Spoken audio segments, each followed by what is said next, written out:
assunto desta semana é sobre teoria geral da pena. O tema é apresentado pelo advogado especialista em direito penal e processual, Tiago Ciferman. Nas aulas, ele fala sobre modalidade de sanção penal, princípios da pena e muito mais. Agora, no Saber Direito.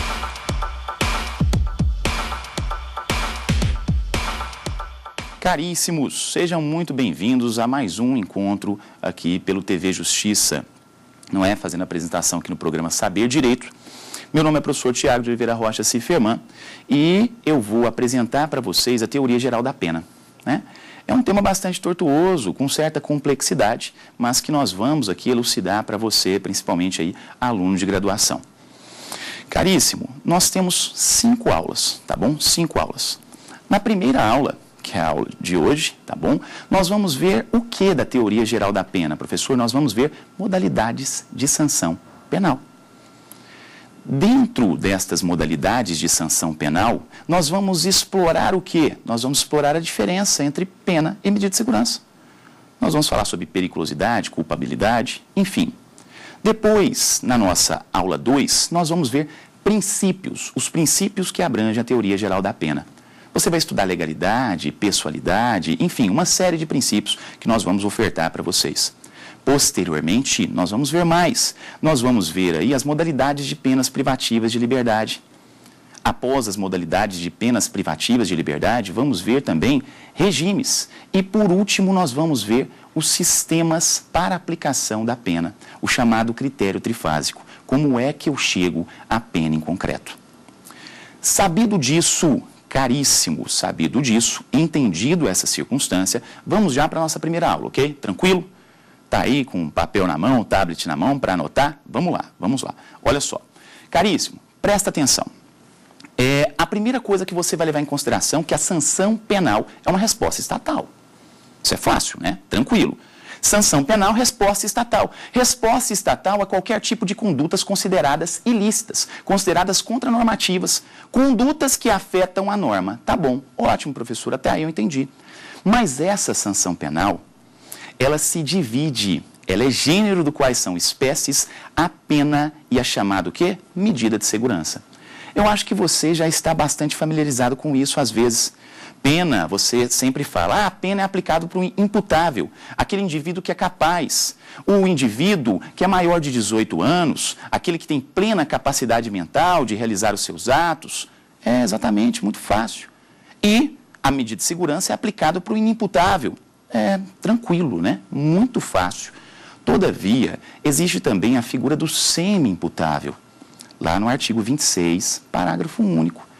Nós temos que levar em consideração agora quais são as características que delineiam as diferenças entre a pena e a medida de segurança e também, não apenas isso, mas as características que fazem com que haja convergência entre os dois. Então, prestando atenção nisso, eu gostaria que você olhasse para a tela. Por quê? Porque a primeira coisa que nós vamos referenciar é uma das características da pena que contrasta com a característica da medida de segurança. É a chamada culpabilidade. De olho na tela, meu caro. Olha só, como você pode perceber aí, você está vendo de um lado culpabilidade e do outro periculosidade. A culpabilidade está dentro da pena e a periculosidade está na chamada medida de segurança. Então, vamos lá. Professor, o que é culpabilidade e o que é periculosidade? Quero perguntar uma coisa para você. O que é o crime? O conceito analítico de crime. Crime é fato típico, ilícito, culpável. Todo mundo sabe disso. Mas o que nós temos dentro de culpabilidade, professor? Dentro de culpabilidade, nós temos a imputabilidade, não temos? O fato da pessoa ser capaz, ser maior de idade. A potencial consciência da ilicitude e inexigibilidade de conduta diversa. Então, a culpabilidade é a possibilidade que o indivíduo tem de ser responsabilizado quando ele reúne dentro da sua conduta a condição de ser capaz, a condição de ter potencial consciência daquilo que ele pratica e também não ser inexigível dele comportamento diverso. Ah, ok, professor, até aí eu estou entendendo.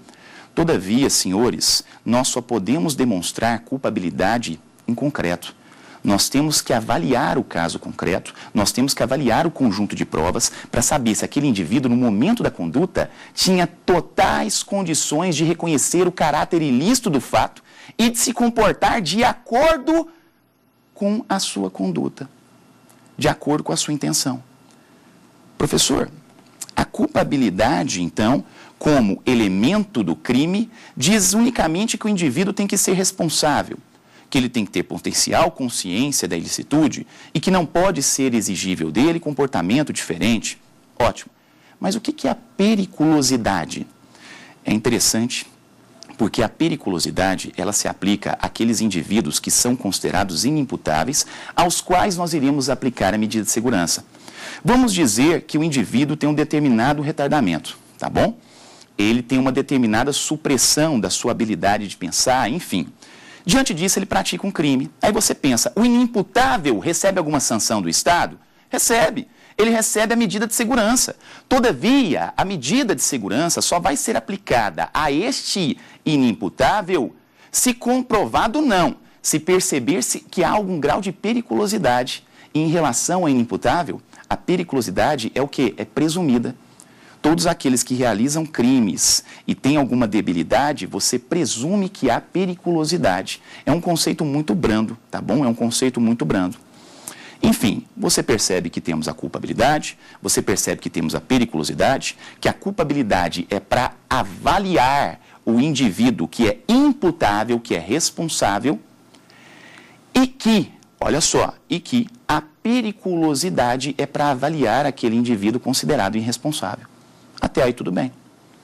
Se você levar em consideração essas duas características, você vai dizer, bem, eu entendi as duas diferenças, mas não são apenas estas as diferenças entre os dois institutos.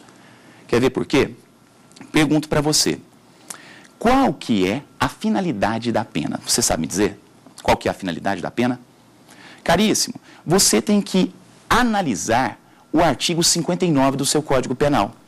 Por quê? Porque o artigo 59 do seu Código Penal, ele fala exatamente no final dele que as finalidades da aplicação da nossa pena é o quê? A reprovação e a prevenção. Então você, que muitas vezes está analisando um determinado processo como estagiário, você vê que o ponto final desse processo é a sentença. Após a sentença, abre-se o quê? O trânsito em julgado e depois do trânsito em julgado nós vamos aplicar, nós vamos executar essa pena. Pergunto para você, qual que é a finalidade dessa pena? Qual que é a finalidade dessa pena? Ah, professor, a finalidade dessa pena é punir. É só punir? É isso? Porque nós temos, na verdade, várias teorias que tentam explicar essa finalidade.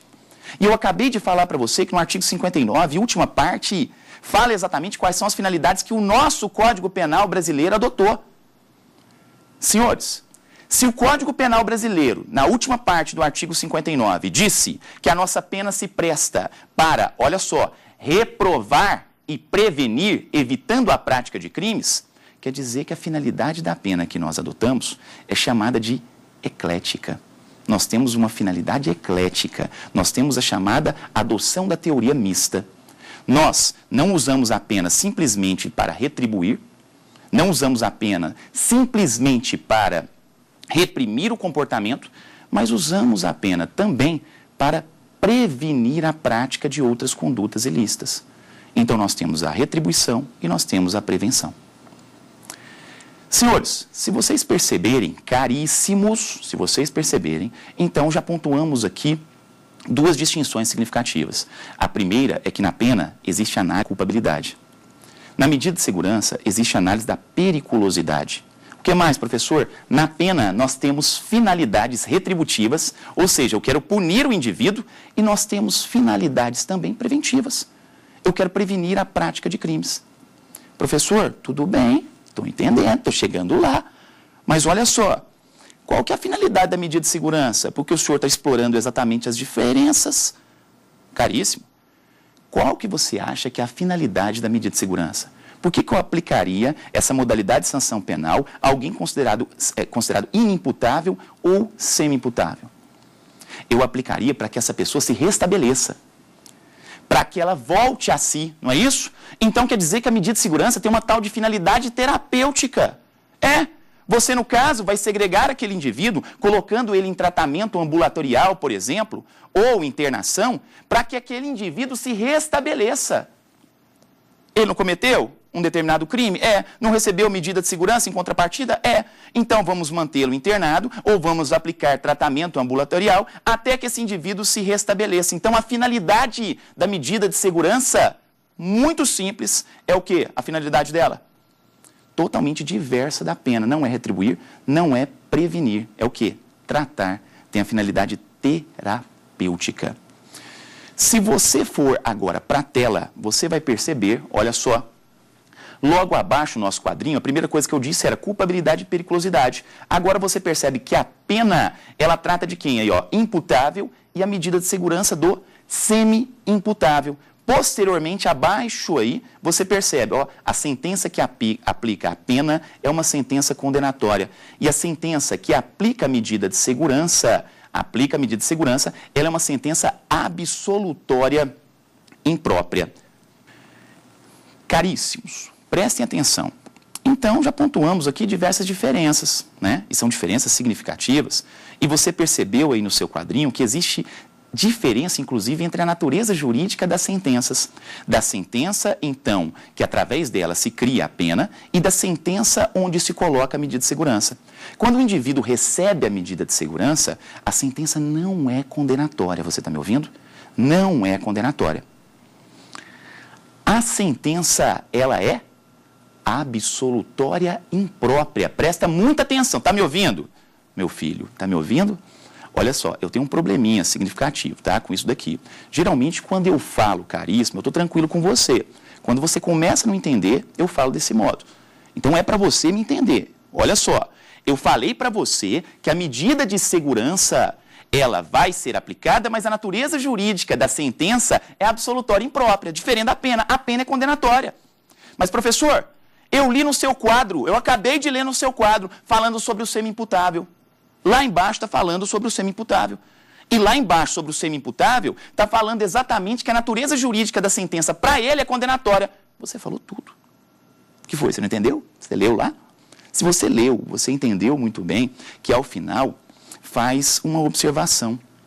Essa observação que foi feita é para revelar para você que o semi-imputável, aquele indivíduo que a gente até brinca, né? É mais ou menos ali incapaz, onde a gente tem que analisar realmente, diante de provas, se ele tem capacidade para realizar os atos da vida civil ou não, e se no momento da conduta ele tinha capacidade ou não tinha, este indivíduo vai receber em contrapartida uma sentença condenatória. A sentença dele é condenatória.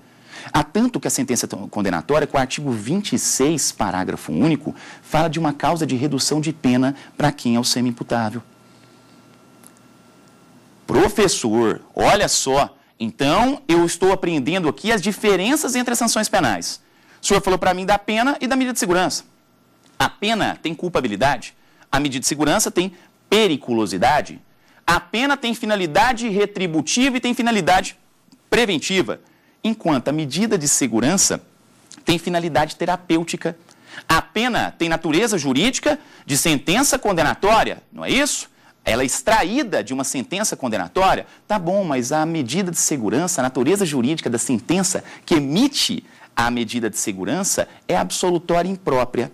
Todavia, em relação ao semi-imputável, nós podemos aplicar pena ou, diante das circunstâncias, provado que o indivíduo tem algum problema no momento da conduta do ato ilícito, aplicar a ele medida de segurança. Mas, nesse ponto, a medida de segurança vai ser extraída de uma sentença que tem mesma natureza jurídica da pena.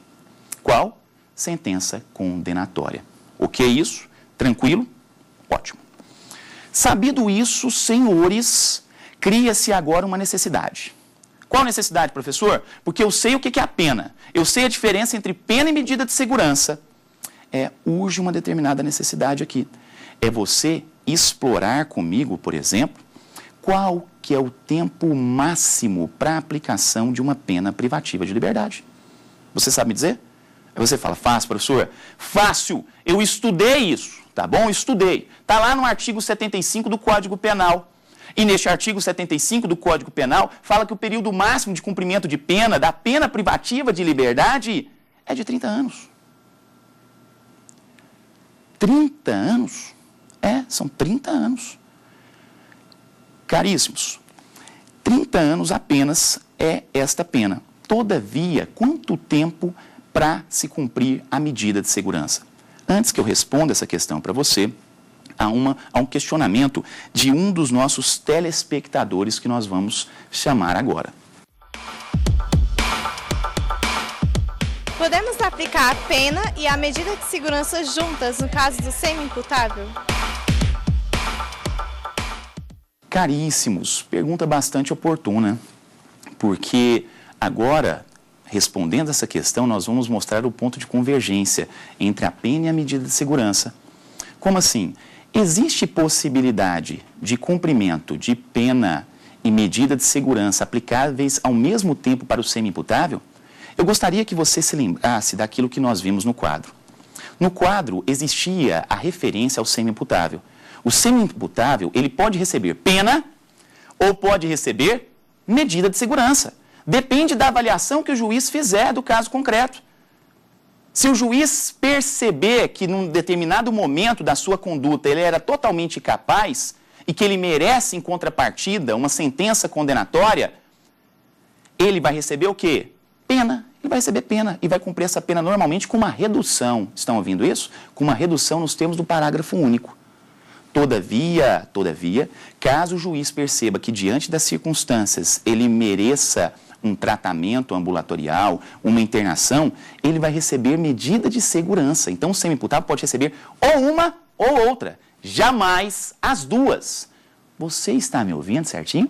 Não pode, não. As duas não pode. E por quê, professor? Porque nós utilizamos o chamado sistema vicariante. Nós não utilizamos o chamado sistema do duplo binário. O sistema do duplo binário era anterior à nossa reforma de 84, inclusive, e permitia a aplicação de pena e medida de segurança quase que simultaneamente. Então, você poderia cumprir pena ou, ao mesmo tempo, ali, medida de segurança. E medida de segurança, no caso. Agora, atualmente, você só pode cumprir um ou outro. Tranquilo isso? Ótimo. Retornando, então, aos nossos questionamentos, ou melhor, à nossa análise, nós percebemos o que até agora? Fizemos a diferenciação, falamos o conceito e estamos priorizando aqui a finalidade. Posteriormente à finalidade, eu disse para você qual que é o período máximo de cumprimento de pena de uma pena privativa de liberdade. Você falou 30 anos. 30 anos. Todavia, urge aquela questão. Qual questão? Medida de segurança. A medida de segurança, ela dura quanto tempo? Quanto tempo que eu posso aplicar para aquele indivíduo que é considerado inimputável ou semi-imputável? Caríssimo, isso não é difícil, mas nós temos duas correntes. E o interessante é que você tem que estar antenado, você tem que estar atento realmente à jurisprudência do STF e do STJ sobre a temática. Presta muita atenção. Existe uma corrente que diz: a medida de segurança tem uma finalidade terapêutica, não é isso? E como tal, tendo esta finalidade terapêutica, necessariamente ela é atemporal. Eu preciso aplicá-la por quanto sobreexistir o quê? Aquele determinado problema na pessoa. Ah, então enquanto persistir a debilidade mental da pessoa, eu devo manter a medida de segurança? É. Mas o que acontece? É temerário essa corrente, porque é como se ela criasse uma espécie de pena, cuidado, uma espécie de sanção, na verdade, sanção penal de natureza perpétua. Estranho isso, não é? Ótimo. Todavia, o que nos interessa é saber, professor, essa é a corrente que é adotada? Não. A medida de segurança não tem caráter atemporal. Qual que é o limite, então? Na segunda corrente, para o STF, a medida de segurança tem um limite temporal e o limite temporal se baseia exatamente no artigo 75 do Código Penal, que está sendo aplicado analogicamente para estabelecer que a medida de segurança também é limitada pelo período de 30 anos. Professor, por que analogicamente? Você já estudou isso, caríssimo. É tranquilo. Existe algum artigo do seu Código Penal falando do tempo de vida da medida de segurança? Existe o prazo mínimo. Mas existe falando sobre o prazo máximo? Não, não existe. Se não existe, nós estamos utilizando uma norma já existente, aplicável à pena privativa de liberdade, não é a pena em concreto, na verdade, aplicável à pena em concreto, e agora estamos pegando esse caso, aplicável à pena em concreto, e aplicando para onde? a medida de segurança. Isso é analogia. Isso é analogia. Utilizamos uma norma já existente para tentar sanar alguma lacuna, desde que essa lei seja aplicada a um caso concreto semelhante. Poxa, professor, então isto é o que o STF pensa? Sim. O limite temporal da medida de segurança é de 30 anos, nos termos do artigo 75 e levando em consideração ao quê? A integração analógica, chamada analogia. Com base nisso, eu gostaria que você desse uma olhada na tela, tá bom? Dá uma olhada na tela, perceba o seguinte, você que está percebendo, aí está escrito, ó, qual o prazo máximo para a 5ª turma do STJ? Coloquei um HC para vocês e deixei em negrito. Prazo máximo de internação, 30 anos. Aplicação por analogia do artigo 75. Logo no final está escrito, ó, limite para a sua duração, o máximo da pena abstratamente cominada. Professor, me explica isso. Me explica essa questão. Como assim? O senhor acabou de falar para mim que nós temos aqui duas correntes. A primeira corrente é que estabelece que o limite é atemporal. A segunda corrente diz que o limite é de 30 anos. Mas esse limite de 30 anos é amparado pelo STF, nos termos do artigo 75, que é utilizado de maneira analógica. Tá bom.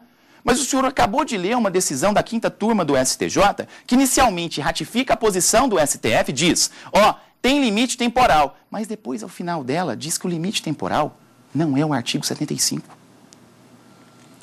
O limite temporal não é de 30 anos. O limite temporal se baseia na pena máxima cominada em abstrato. O que é isso? Abre seu código, meu filho, abre seu código. Abriu? Pois é, põe qualquer crime que você quiser. Pois, você deve ter colocado um furto, né? O que você conhece, 155 ali.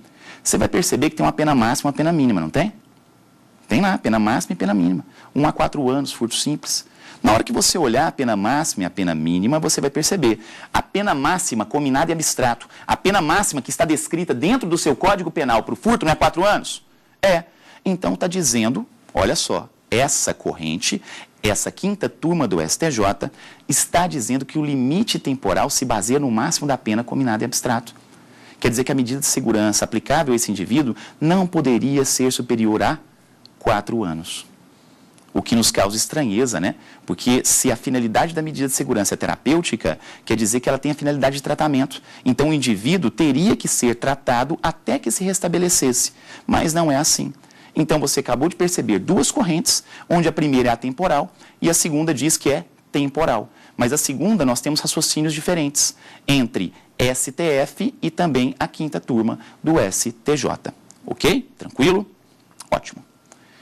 Ainda levando em consideração estas questões, ainda levando em consideração estas diferenças, nós exploramos exatamente aqui o que é essencial para que você compreenda pena e medida de segurança. Então você já sabe, professor, eu já sei a duração da pena, eu já sei a finalidade da pena. Além da duração, além da finalidade, eu sei a natureza jurídica da sentença que cria a pena. Mas, professor, o senhor me disse, no início da aula, que o senhor ia explorar também os pontos de convergência entre a pena e também a medida de segurança. Exatamente, nós vamos ver isso. Por isso, eu gostaria que você desse uma olhada nesse outro slide nosso. Olha só. Presta muita atenção. Você pode ver aí que aí está falando assim, ó, pontos de convergência, pena e medida de segurança. 1. Respeita um sistema vicariante adotado pelo Código Penal a partir da reforma do Código Penal pela Lei 7.209 de 84. Ótimo. 2. Nos dois casos, a sentença condenatória no que diz respeito ao semi-imputável. 3. Ambos respeitam o devido processo legal. E 4. Ambos respeitam o princípio da legalidade e da anterioridade. Professor, estes são os pontos de convergência? Então quer dizer que além das diferenças, nós temos, na verdade, semelhanças. E essas semelhanças são simplórias. Então os dois são ligados porque tem um sistema vicariante, não pode ser aplicado os dois ao mesmo tempo, ou um ou outro. Ou eu aplico a pena ou aplico a medida de segurança. Ótimo, ótimo. Você sabe que a natureza da sentença penal que emite pena e medida de segurança, olha só, pro semi-imputável é uma natureza condenatória. é uma natureza condenatória. Esses são os principais trechos, assim, quando a gente fala dos pontos de convergência. Ótimo, até aí eu não tenho problema algum. Todavia, caríssimos, todavia, é muito interessante a gente estudar um conceito. Você já ouviu falar em polifuncionalidade? Já pensou nisso? O que é polifuncionalidade? Foi uma palavra, na verdade, concebida dentro de um dos informativos do STF, que nós vamos analisar, onde o ministro Aires Brito faz uma análise muito minuciosa sobre a natureza da pena. E ele constata que a pena, olha só, ela tem diversos momentos de aplicação, e nesses diversos momentos de aplicação temos funções distintas. É exatamente, olha só, eu olho para você e falo para você o seguinte, ó, eu vou te prender porque você acabou de realizar um crime. Ótimo. Eu estou tentando passar uma mensagem para você ou estou tentando passar uma mensagem para a sociedade? Pensa, você que está aí recebendo essa pena. Eu estou passando a mensagem para você ou para a sociedade? Eu chego perto de você, vou dar 2 exemplos. Chego perto de você e falo assim, vem cá, meu filho, chega mais. Vem aqui para perto do Ciferman aqui, vem cá. Na hora que você chega próximo a mim, eu falo para você assim, ó, presta atenção. Eu gostaria de te comunicar que a conduta que você realizou é uma conduta antinormativa, tá bom? É uma conduta antinormativa. E, em contrapartida, você vai receber uma sanção. Nesse momento, eu olho para a sociedade e falo, sociedade, eu queria te explicar que a lei existe para todos. Então, eu estou aplicando para este indivíduo, mas eu queria deixar um alerta. Todos vocês, qualquer um de vocês que realizar essa conduta antinormativa, vocês vão receber uma sanção equivalente. Pergunto para você, quando eu digo isso com extrema educação, eu estou te intimidando ou estou te comunicando sobre a eficácia da lei? Eu estou te intimidando ou estou comunicando à sociedade sobre a eficácia da lei? Poxa, professor, você está comunicando à sociedade, intimidando não. Deixa eu te mostrar a diferença entre intimidar. A intimidação ocorre naquele momento que eu falo assim, tá vendo aqui? Você está vendo o caríssimo aqui ao meu lado? Vai receber uma pena, faz igual. Tua mãe fazia isso quando você era pequeno, sabia disso? Ela olhava para você, ia lá, te dava um castigo e fala, faz de novo. Não é isso que acontece? Caríssimo. Então, calma aí. Então, quer dizer que a pena, professor, olha só, a pena, ela tem aquela finalidade de retribuir ou tem a finalidade de prevenir. Até aí todo mundo sabe. A medida de segurança tem a finalidade terapêutica. Até aí todo mundo sabe. Mas quando nós falamos de finalidades da pena, você deve levar em consideração a quem se está se destinando essa finalidade. Porque na finalidade da pena, ou eu destino ela à sociedade, ou eu destino ela a quem? Para o delinquente. Quando você fala de finalidade destinada à sociedade, você fala da chamada prevenção geral. Quando você fala da finalidade da pena destinada ao indivíduo, ao delinquente, você fala prevenção especial, que é muito fácil você perceber. Já viu aquele negócio lá, bem antigamente, né? Programinha da Xuxa era assim, né? Falava, beijinho meu pai e minha mãe, especialmente para você. Então, especialmente para você é o único indivíduo. Quando eu falo prevenção geral, é sociedade. Quando eu falo prevenção especial, é você, indivíduo. Quando você percebe que a finalidade preventiva da pena, ela existe para alcançar a sociedade e alcançar o criminoso, você ainda não percebe qual que é o efeito positivo e negativo que você alcança com essa finalidade. Quando eu comunico à sociedade de que a lei é vigente, de que a lei é eficaz e aplicável para todos os indivíduos, eu estou exercendo uma prevenção? Estou. Geral? Geral. Geral positiva ou negativa? É uma prevenção geral o quê? Positiva ou negativa? Pessoal, a comunicação da sociedade que a lei é vigente é uma prevenção positiva. Positiva. Sabe quando é que a prevenção geral vai ser negativa? Quando ocorrer intimidação. Quando a lei penal olhar para a sociedade e falar, faz de novo, eu quero ver você praticar esse crime de novo. Está vendo o que está acontecendo com o caríssimo aqui? Está preso? Está segregado? Qualquer um que realizar a mesma conduta que ele será preso também. Isso é a prevenção que leva em consideração a intimidação, a chamada prevenção geral negativa. Nós ainda temos que abranger a prevenção especial, positiva e negativa, que tem essa dupla face. Todavia, senhores, vamos analisar aqui o segundo questionamento do nosso telespectador, ok?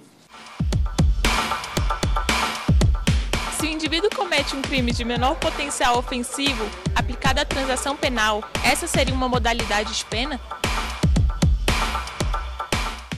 Se você levar em consideração qual que é a natureza jurídica da transação penal, essa pergunta perde um pouquinho o valor. O que é a transação penal? A transação penal é aquele instituto despenalizador aplicável no âmbito da Lei 9.099/95 aos crimes cuja pena máxima é não superior a 2 anos. Então pega o seu código, procura um crime contra a honra, lesão corporal leve. Vão ter crimes dentro do Código Penal que possuem penas tão diminutas que muitas vezes esses crimes vão ser abrangidos pela Lei 9.099/95. Vão ser chamados de crimes de menor potencial ofensivo. E estes crimes de menor potencial ofensivo têm direito, olha só, aquele que causa esses crimes tem o direito dos chamados institutos despenalizadores. Um destes institutos é a transação penal. A transação penal, ela ocorre em uma audiência geralmente anterior à feitura do processo. Então o cara vai olhar para você e vai falar o seguinte: você gostaria de transacionar? Você aceita a transação penal que está sendo aqui aplicada pelo Ministério Público? O que significa isso? Você vai receber em contrapartida, você vai, no caso, confessar que você realizou aquele crime, praticamente uma confissão, você vai admitir que você fez aquilo, e nesse instante você vai ter direito de não receber em contrapartida uma pena privativa de liberdade. Você vai receber, por exemplo, uma pena restritiva de direitos. Você vai acabar pagando uma cesta básica ou qualquer outra coisa que não coloque em xeque a sua liberdade de deambulação, de ir e vir. Então, a transação penal é aquele instituto despenalizador, porque despenalizador vai retirar de você a pena, e é anterior ao processo. Vem cá, existe pena sem processo? Existe pena sem sentença condenatória? Não existe. Então, a transação penal não é pena. É um mero instituto despenalizador. Basta você observar quando é que ocorre a transação penal, ok? Ótimo. Levando em consideração, então, voltando aqui ainda na nossa primeira aula, o que você percebeu? Você percebeu, então, as características que diferenciam a pena e a medida de segurança. Você percebeu as características que consolidam as semelhanças entre a pena e a medida de segurança. Depois, nós passamos a tratar novamente das finalidades. E eu disse para os senhores, caríssimos, prestem atenção. Qual que era a finalidade da pena? Professor, já sei, a finalidade da pena é retribuir e prevenir. Qual que é a finalidade da medida de segurança? É tratamento. É terapêutica, ótimo. Mas quando você fala em prevenção, você tem que levar em consideração que a prevenção pode ser geral ou pode ser especial. Prevenção geral, ela se volta para a sociedade.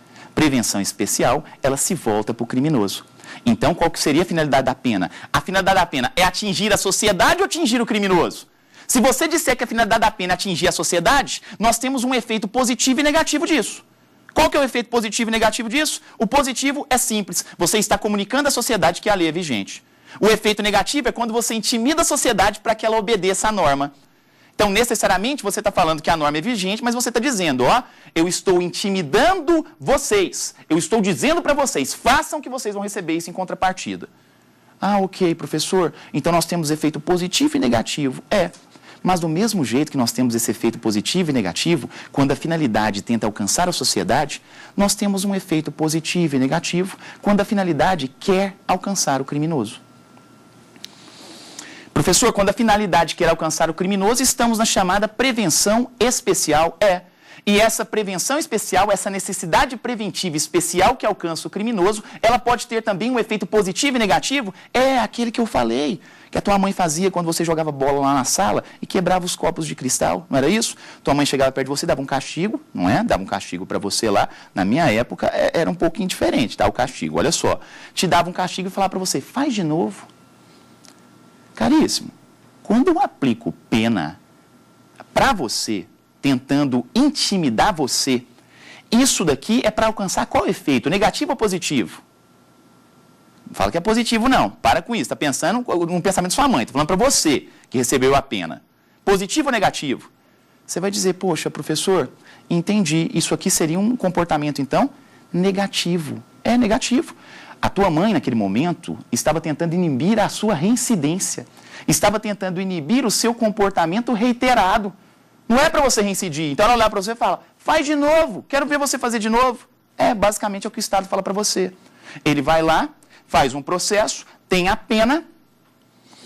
Posterior à pena, ele, no caso, vai executá-la e no momento em que ele está executando, ele vai falar para você, faz de novo, eu quero ver se você faz de novo, ele vai desafiar. Nesse momento, você sabe que temos uma prevenção voltada para o criminoso e que tem um efeito negativo, inibir a reincidência. Professor, mas qual que é o efeito positivo, então, da pena? É o efeito com o qual todos nós sonhamos. É o efeito com que a Lei de Execução Penal, Lei 7.210, sonha. Qual que é o efeito? A ressocialização. Então, olha só, presta muita atenção nisso que eu vou te falar. Presta muita atenção. Prevenção geral e especial, fácil. A geral e especial possuem duas facetas, positiva e negativa. A positiva da geral é comunicar, a negativa da geral é intimidar. A positiva da especial é ressocializar e a negativa é inibir a reincidência. Agora que você sabe o que é prevenção, agora sim, dá para você responder o que é polifuncionalidade. Como é que você aplica a pena? Como é que o ministro Aires Brito chegou a essa conclusão que a pena tem um caráter polifuncional? Presta atenção. Você vai perceber aqui, de repente, o professor Ciferman vai e pratica um crime. Dá uma porrada em alguém. Qual que é a primeira coisa que você faz quando eu faço isso? Dou uma porrada em alguém. O professor chama um médico e tal. Não.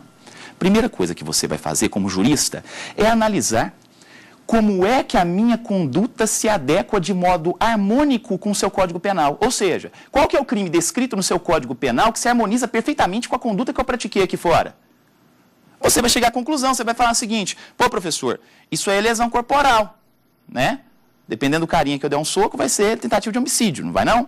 Tranquilo, vamos segurar a onda. Sabido disso, na hora que você pegar, você vai olhar a chamada pena cominada em abstrato. O que é a pena cominada em abstrato? É a pena que está dentro do seu código, cara. Caríssimo. É o que está dentro do seu código. O primeiro referencial que o juiz vai ter para aplicação de pena é o Código Penal. Ele vai abrir o Código Penal e vai olhar. Vai perceber se aquilo que está descrito ali casa perfeitamente, harmoniza-se perfeitamente com a conduta que está sendo praticada. Então, o primeiro referencial que ele tem de sanção é uma pena máxima e uma pena mínima, mas ele ainda não aplicou a pena máxima e a pena mínima. Aí a minha pergunta é, o juiz analisando a pena em abstrato, este é o primeiro momento, não é?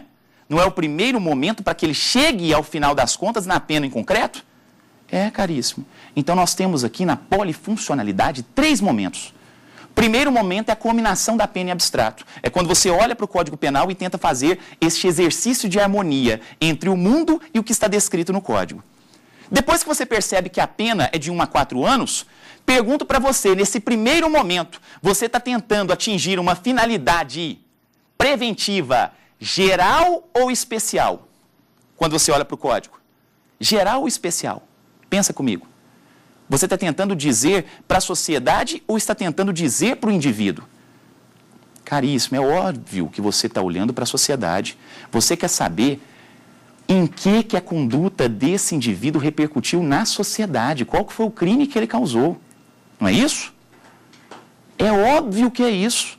Olha só, o cara praticou o crime. Você olhou para o Código Penal, mas você teve que olhar para o mundo concreto para saber se a conduta dele é crime.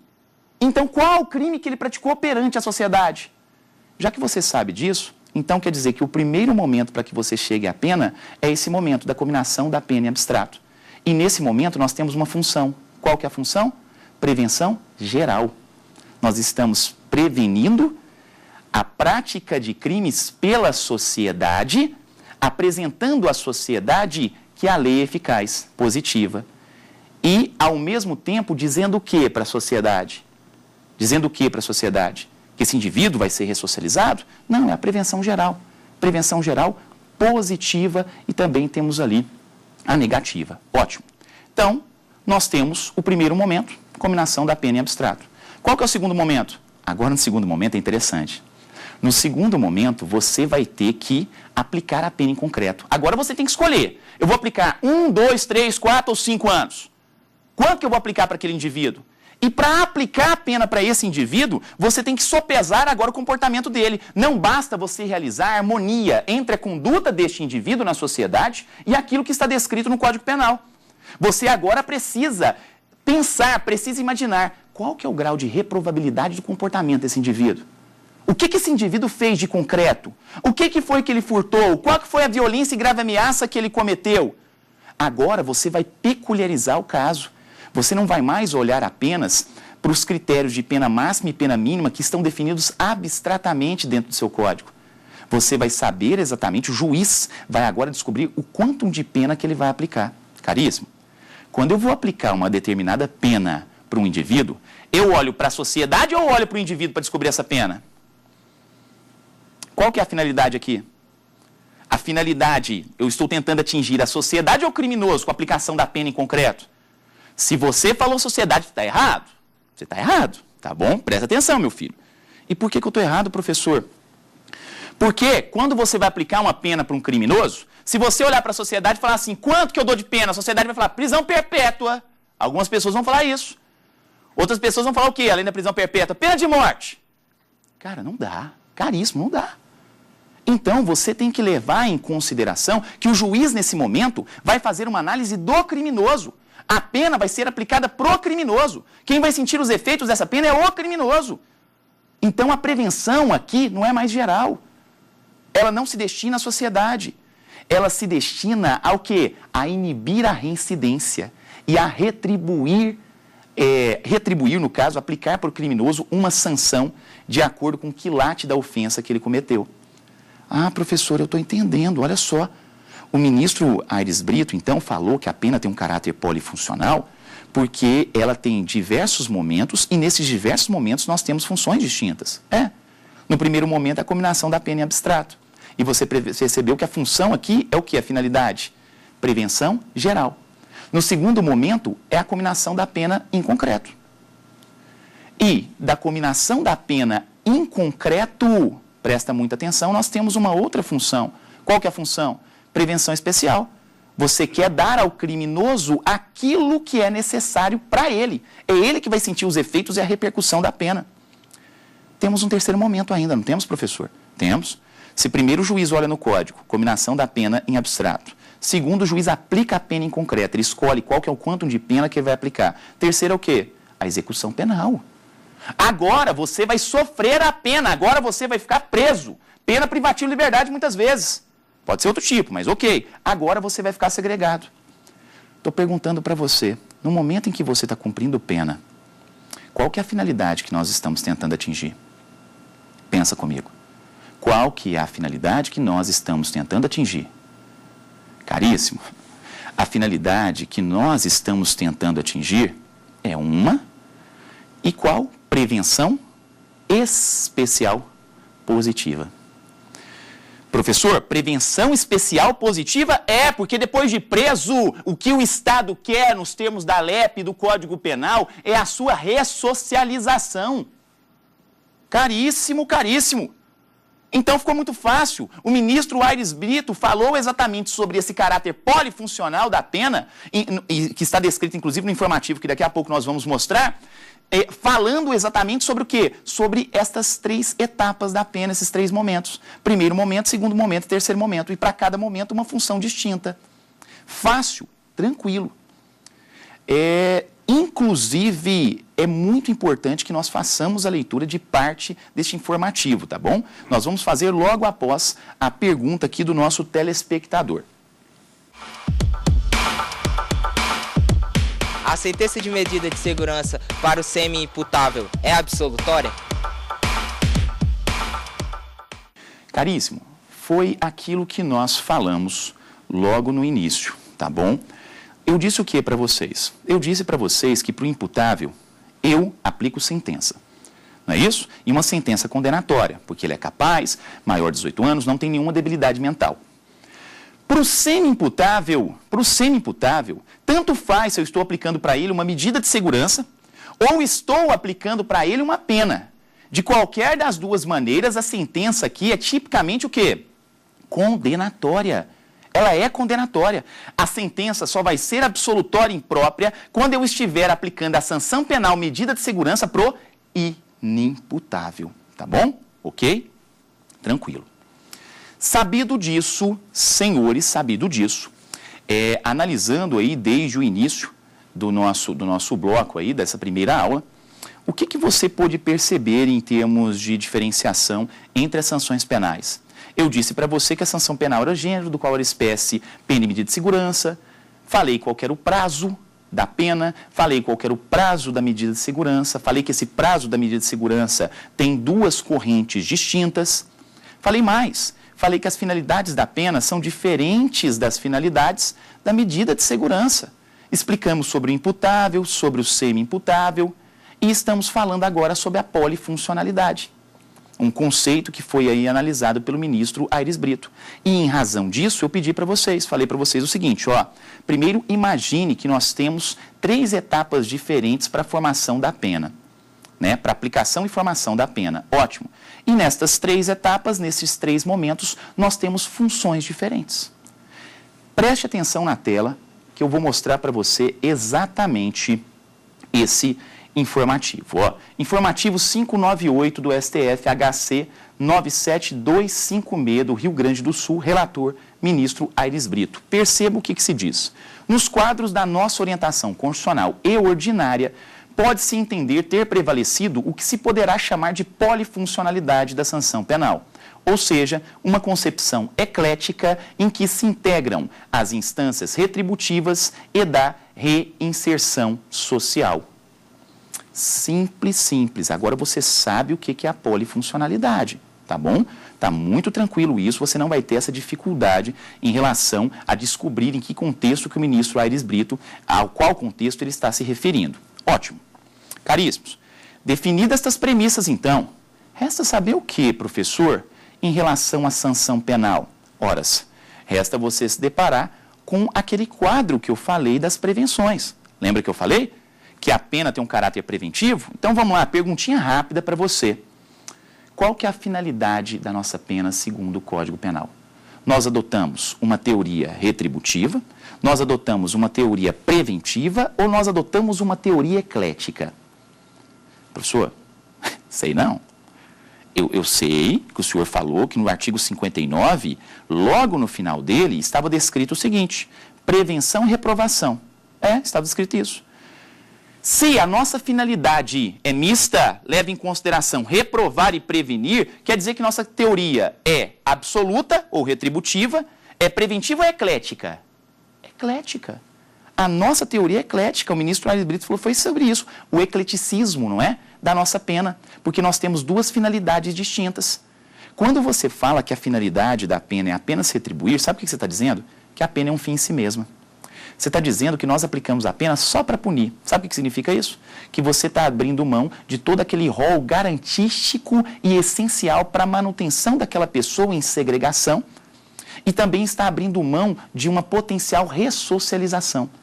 Então, se você fala que a nossa pena tem essa finalidade de retribuir, você quer aplicar para o mal da pena, para o mal do crime, o mal da pena. Interessante. Já a prevenção não. Na prevenção, você não utiliza esse conceito retributivo.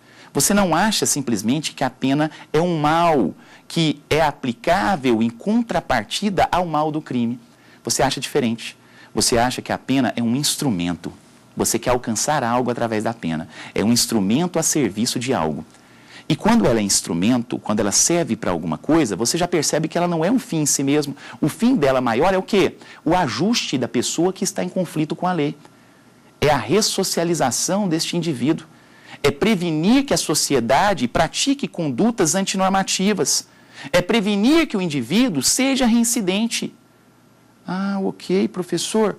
Já que nós não adotamos nenhuma totalmente, nem outra, o nosso código decidiu abarcar todos estes conceitos. Dizer, nós retribuímos, mas nós também prevenimos. E por causa disso que é essencial você olhar na tela esse quadrinho que está aí, ó. Como você pode ver, está separado os 2 lados. Tem a prevenção, geral e especial. Na geral, positiva e negativa. E na especial, positiva e negativa. Reparem bem o que significa cada uma destas modalidades de prevenção, geral e especial, que foram ditas aqui ao longo dos nossos encontros. A prevenção geral, então, você chegou à conclusão que acontece o que na prevenção geral? Simplesmente, prevenção geral positiva, você vai e comunica. Na prevenção geral negativa, você vai e intimida. Na especial positiva, você ressocializa e na especial negativa, você inibe a reincidência. Enfim, senhores, chegamos exatamente ao final da nossa aula com este tema. Muito obrigado por terem comparecido e até a próxima aula. Ficou com dúvidas sobre o assunto? Então mande um e-mail para a gente, saberdireito@stf.jus.br. Você também pode estudar pela internet acessando o site da TV Justiça, tvjustiça.jus.br.